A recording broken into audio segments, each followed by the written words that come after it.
তারা কিন্তু আজকে দাঁড়িয়ে মোদির চোখে চোখ রেখে প্রতিবাদ করতে পারছেন না। কিন্তু পশ্চিমবঙ্গের সম্মানীয় মুখ্যমন্ত্রী জননেত্রী মমতা ব্যানার্জি চিৎকার করে বলছে, যতদিন মমতা ব্যানার্জির শরীরে এক বিন্দু রক্ত থাকবে ততদিন পর্যন্ত চাঁদাবাদের বিরুদ্ধে লড়াই হবে। মমতা ব্যানার্জি বলছেন, যতদিন মমতা ব্যানার্জি ক্ষমতায় আসীন থাকবে ভুকা পেটে ভাব থাকবে। মমতা ব্যানার্জি বলছেন, যতদিন মমতা ব্যানার্জি ক্ষমতায় থাকবে স্বাধীন মাথায় ছাপ থাকবে। মমতা ব্যানার্জি বলছেন, যতদিন মমতা ব্যানার্জি ক্ষমতায় থাকবেন সমস্ত বেকার যুবকের হাতে প্রতি হাতে হাতে কাজ থাকবে। তাই মমতা ব্যানার্জিকে থেকে আতঙ্কিত ভীত সন্ত্রস্ত মোদী সরকার, বিজেপি সরকার।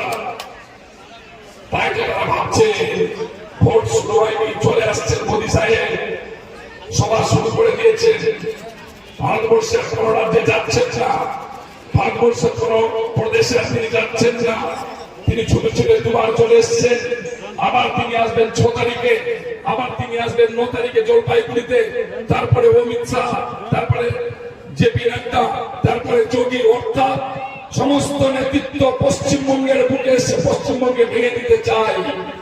তারা জানে এটা ধর্ম নিরপেক্ষ রাজ্য, দেশ আমাদের ধর্ম নিরপেক্ষ সংবিধান বলছে, কিন্তু গোটা দেশকে ধর্মের নামে বিভাজন করার চেষ্টা করছে। সাম্প্রদায়িকতার নামে কেন্দ্রীয় বিজেপি সরকার থেকে চুরমার করে দেওয়ার চেষ্টা করছে।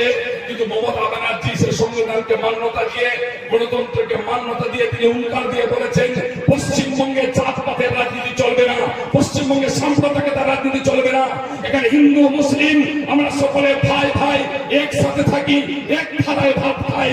বলে মোদী তুমি জেনে রাখো, বিজেপি তুমি জেনে রাখো, গোটা ভারতবর্ষ যা চিন্তা করবে পশ্চিমবঙ্গ ধর্ম নিরপেক্ষতার মধ্য দিয়ে আলাদা চিন্তা ভাবনা করবে। তাই তো আজকে মোদী ভীত সন্ত্রস্ত। আমাদের জনগর্জন যে সভা, সেই সভা আমাদের এখান থেকে লোক নিয়ে যেতে হবে বন্ধু। প্রত্যেকটা অঞ্চল আমার ঠিক করেছে, আলোচনা করবো একটু পরে। একটা করে বাস ট্রেনে যারা যাবেন, একটা করে বাস ভর্তি লোক আমাদের এখানকার 7টা অঞ্চল থেকে 7টা বাস আমরা নিয়ে যাওয়ার চেষ্টা করব। আমরা সবাই ঠিক করব। এই জনগর্জন সভা মমতা ব্যানার্জি, এই জনগর্জন সভা অভিষেক ব্যানার্জির নয়, এই জনগর্জন সভা আমাদের জন্য। আমাদের বুকা পেটে ভাত পাবো কিনা আমরা, আমাদের শিশুর হাতে বই নিয়ে পড়া জায়গায় যেতে পারবে কিনা, আমরা হিন্দু মুসলিম মানুষরা নিজ ধর্ম পালন করতে পারবো কিনা, আমরা পশ্চিমবঙ্গের বুকে মাথা উঁচু করে চলতে পারবো কিনা, আমরা ঠিক সঠিকভাবে বেঁচে থাকতে পারবো কিনা পশ্চিমবঙ্গের বুকে। তার জন্য জনসভা অনুষ্ঠিত হবে ব্রিগেডের প্যারেড ময়দানে। সেই জনসভা আপনার, সেই জনসভা আমার, সেই জনসভা পশ্চিমবঙ্গের সর্ব